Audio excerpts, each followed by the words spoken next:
adik-adik, bagaimana kabarnya hari ini?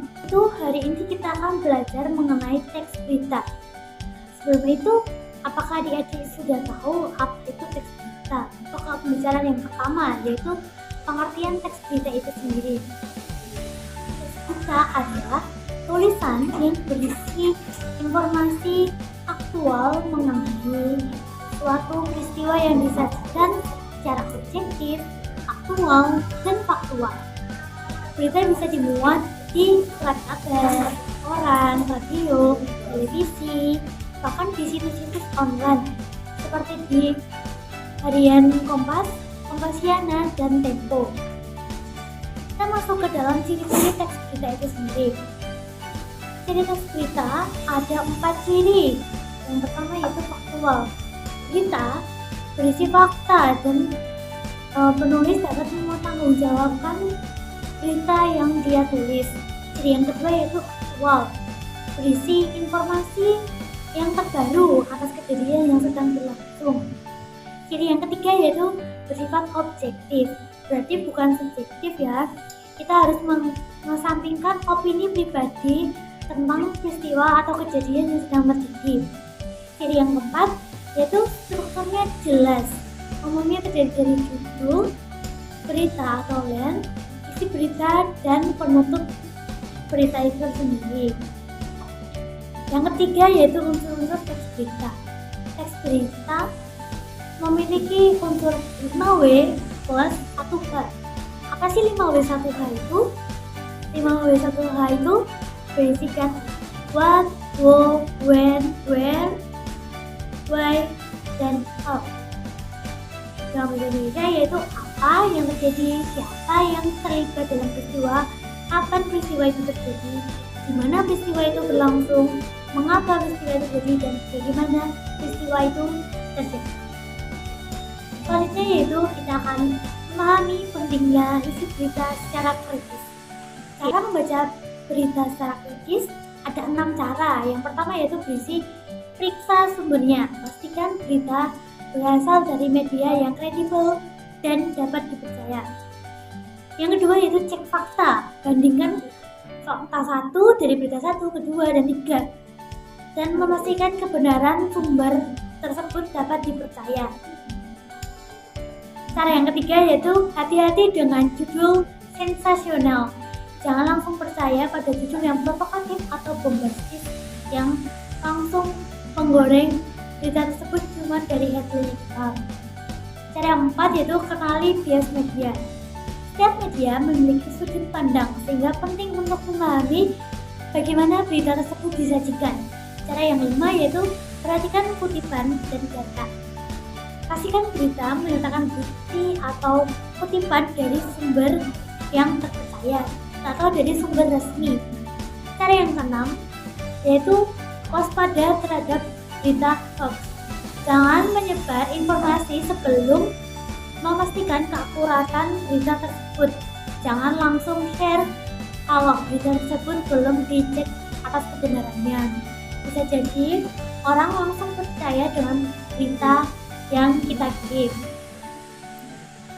Untuk mengecek pemahaman kalian, saya akan memutarkan video penyiaran berita baru-baru ini terjadi, yaitu tentang kebakaran pabrik garmen.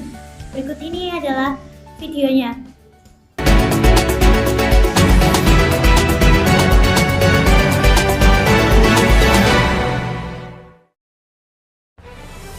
Selamat pagi dan kembali lagi bersama saya Hansa Diwa Musliha dalam acara seputar berita terkini. Pagi ini ada berita dari Sleman, Yogyakarta. Berita ini merupakan insiden kebakaran yang menimpa pabrik tekstil PT Mataram Tunggal Garment atau MTG. Pabrik ini terletak di Dusun Balong, Donoharjo, Sleman, Yogyakarta. Kebakaran terjadi pada pukul 03.00 waktu Indonesia Barat. Menurut saksi, kebakaran ini dimulai dari belakang bagian pabrik. Akun Instagram @amri_faris mengunggah rekaman video kebakaran tersebut yang diambil melalui drone milik pribadinya. Dalam video itu, terlihat 3 gedung habis di lahar jago merah. Berita tentang kebakaran yang terbesar beredar di media sosial, langsung mendapat perhatian dari warga netizen. Banyak yang menunjukkan rasa empati dan prihatin terhadap nasib para karyawan MTQ. Apalagi mereka yang selama ini menjadi penumpang bagi keluarganya.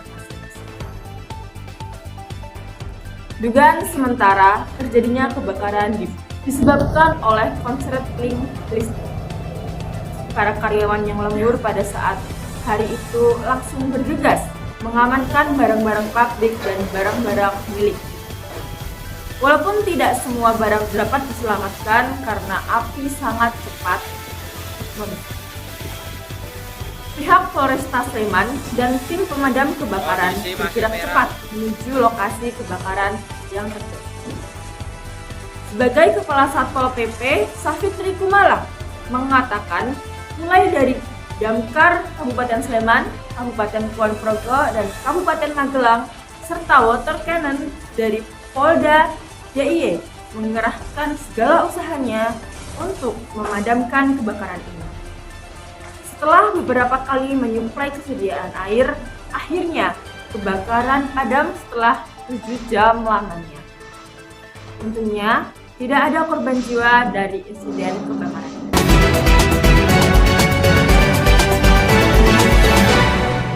Ya, kita tadi sudah melihat bagaimana penyiar dengan baik dan benar, dan kita juga mengucapkan berduka atas kebakarannya pabrik garmen. Jadi bisa kita lihat bersama tadi penyiaran kita tersebut telah sangat baik dengan ciri-ciri, yaitu pertama jelas dan mudah dipahami.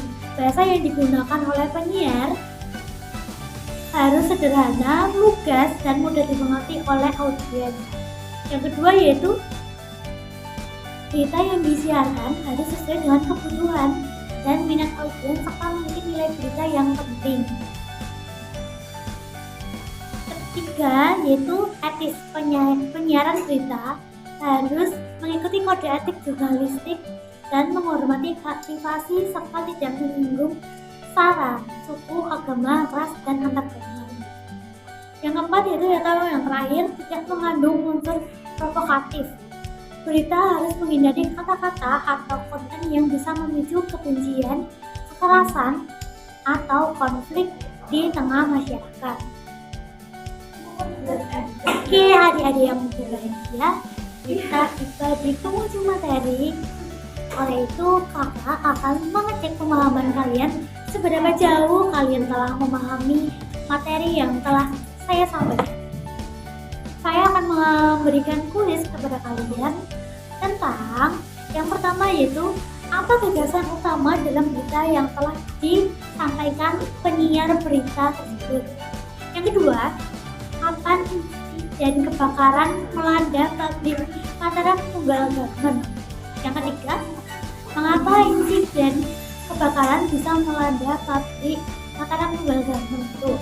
Yang keempat, menurut kalian apakah perlu memilih para karyawan yang kompeten untuk dipindahkan ke cabang pabrik lain atau melibatkan semua karyawan untuk sementara waktu?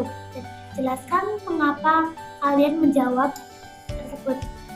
Dan pertanyaan terakhir yaitu, menurut kalian bagaimana kondisi psikologis karyawan ketika mendengar berita tempat kerja mereka terbakar? Ketik jawaban di sini ya, di kolom komentar.